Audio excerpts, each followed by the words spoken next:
We'll have made, hopefully, some lasting change and taught ourselves what it means to eat healthy and to feel good because we are eating healthy. So just making a few choices different every single week. Sweeping change doesn't really work very well for anybody, does it? So Christiana is a mom of 2. Our little ones are over here, and our toddlers are there, and our littlies are hungry at the moment. We're just at the playground here in Bondi. So the first week, we just have to have more water, 2 to 3 liters a day. Second week, we'll do the water plus at least 7 vegetables every single day, servings of vegetables, or vegetables at every meal. If you can even get it in at breakfast, that's even better in your snacks too. But just 7 a day. The next week, a lean protein at every single meal. The next week, and snack. The next week is we're going to be cutting sugar.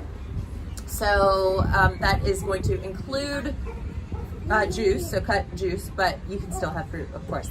Then the next week we're cutting processed food. In the final week, we are cutting coffee and wine, or sorry, that's what I like to drink, coffee and alcohol. We are going to let everybody have 1 coffee because I think we will kill our partners if we don't have coffee. Like, we have to have at least 1, right? So now we're going to talk about why we're doing what we're doing. So 2 to 3 liters of water a day for week 1. Why do we need more water, Christiana? We need water. We need water for our concentration, for our cells, for our skin, for our hair, for our brains to function. We also need it if we're breastfeeding mums to be able to produce enough milk. We need it if we're working out because we need to refuel our body, and we need it just basically for our cells to work and for the sodium and potassium, which are electrolytes, to also be balanced within our bodies. And a lot of times you might just be dehydrated when you think you're hungry. You're like, oh my God, I'm so starving. And then you have a glass of water or 2 and you realize, oh, well, I am hungry, but I'm not going to eat the house down. Exactly. That happens to me a lot. Yeah, exactly. You think you're starving, but really you just are dehydrated.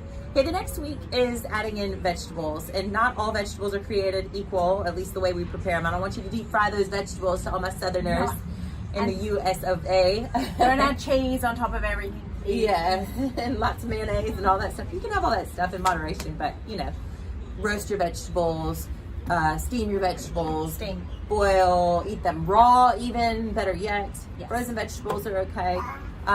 So vegetables, why are we eating more vegetables? Well, vegetables contain a lot, like we've talked about, fiber. So that also helps us, our digestive systems, and it helps us feel fuller for longer.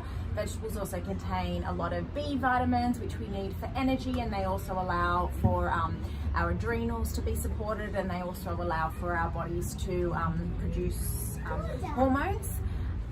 We also need vegetables for vitamin C, which we know for our immune system, and also for our skin and hair to look really nice, and also to replenish us and boost us, because we're probably not sleeping, a lot of us. It's just the reality. Yeah. And vitamin A for lots of things like our eyesight and more. Yeah. So things. and really the reason that I came up with the challenge the way that I did from the nutrition standpoint, then just consulted with Christiana. Because she is the certified nutritionist. I do have nutrition training in my certifications, but not anything like this girl. But I want to edge out the bad stuff by adding in all the good stuff, and I think it's easier to cut things later and bring in the good things. Let me just put her back on. Exactly, and that means, and what she means by that is, the more veggies you've got on your plate, the less you're going to eat of the unnecessary things, and you're going to want to snack less, because you're filling up your plate with real goodness. And that's the same for your carbs and your proteins. Absolutely. So the next week, speaking of, we're adding in the lean protein. So lean protein at every single meal. And that's going to help us stay satisfied. Why else do we want to have protein? What do we need protein for? Protein repairs our cells. Protein helps our skin and our muscles. And protein also helps our cell function. And like I've mentioned before, protein helps our hormones. And protein also helps with brain and mood, which a lot of people don't know, and liver detoxification. So everyone that thinks that, let's do juice cleanses, that's not the way. Actually eat your protein and your fiber. Juice cleanses. Yes. I hate the idea of juice cleanses because you end up losing all the fiber, which is so good for you. And half the nutrients when you juice it. Yeah, it's really silly. And then it spikes your blood sugar, and then you're starving afterward anyway. Exactly. I don't get it. And angry. Hangry. Don't mess with us.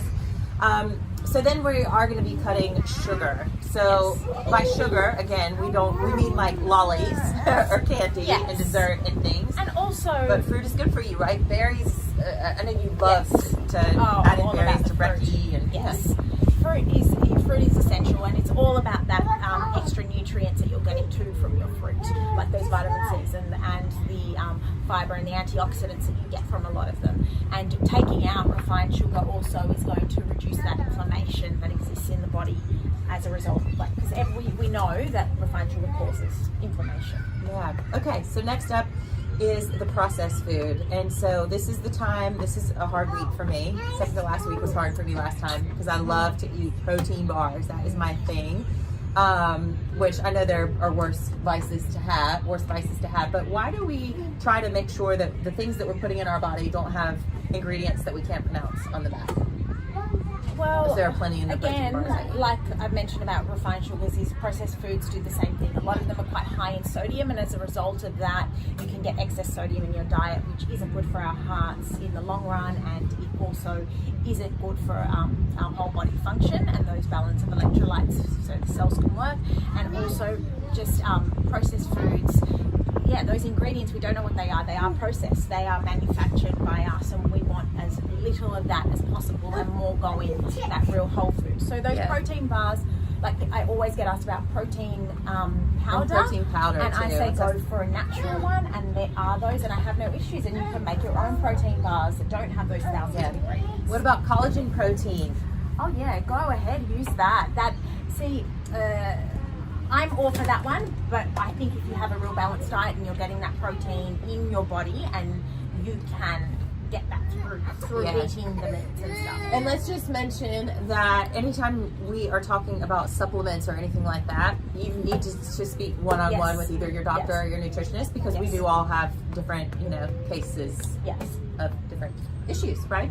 Same with my exercise program. Make sure you have medical clearance. You have to have it to do the challenge and to do any of my classes. And I also suggest you go to see a women's health physiotherapist to make sure that your tummy muscles and pelvic floor, really your musculoskeletal structure, is all good. Okay, final week. Let's get to it. This is the one everybody's like, oh my God, Anna, really? But we're getting rid of the alcohol and the coffee. It wasn't too bad last time. I did actually cheat a couple times last time. I'm gonna try not to this time with the coffee.